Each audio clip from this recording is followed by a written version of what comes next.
Good morning, and welcome to Redeemer Lutheran Church. I'm Pastor Gary Lodeholt. My son Michael was playing a game of scattergories the other day, and the answers they had to list was Bible people starting with the letter F. After the game, he called me and said no one could come up with any, and I immediately answered Festus and Felix. They were both Roman procurators who oversaw the trial of St. Paul. Interestingly, it turns out that they are the only two Bible characters that start with the letter F. This week we are looking at Bible stories that you probably never heard of, and the story of Felix is certainly one of those, which you can see by the fact that most regular people who aren't pastors couldn't come up with his name. In fact, today we want to get even a little bit more obscure and talk not so much about Felix, but about his wife, Drusilla. She's mentioned just once in the Bible, in Acts 24, but we know more about her from sources outside the Bible. She was the daughter of Herod Agrippa I, and her name Drusilla means watered by the dew. Apparently she was very beautiful, and when she was just 6 years old, she was betrothed to a descendant of the king of Syria.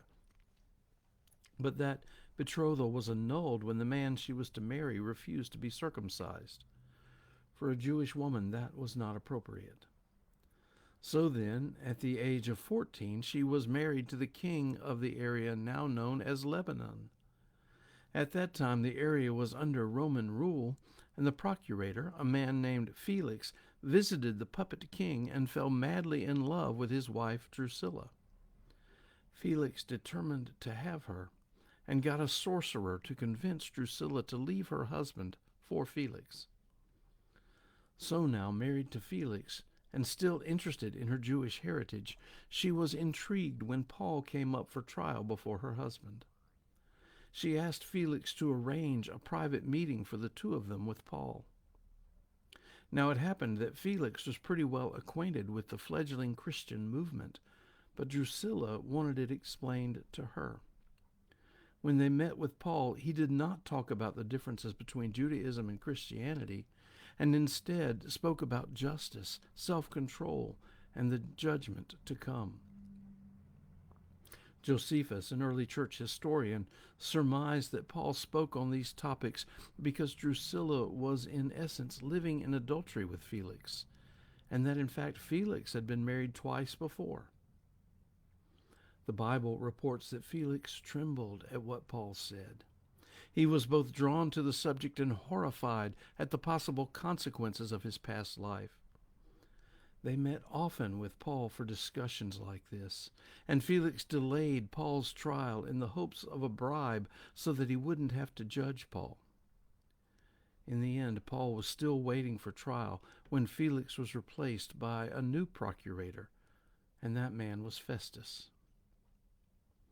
We don't know much of anything else about Drusilla, except that in the closing days of Drusilla's life, we are told that she and a son she had by Felix lived close to Pompeii and were consumed in the eruption of Mount Vesuvius.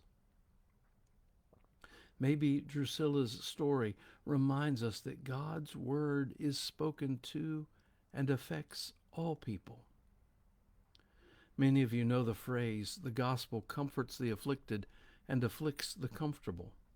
And maybe Felix and Drusilla were afflicted in how they weren't living God's way. We don't really know. Maybe the invitation to us is to be like Paul, fearlessly and boldly standing for God and God's way in all of life. May our lives be Drusilla'd, watered by the dew of God's love and grace.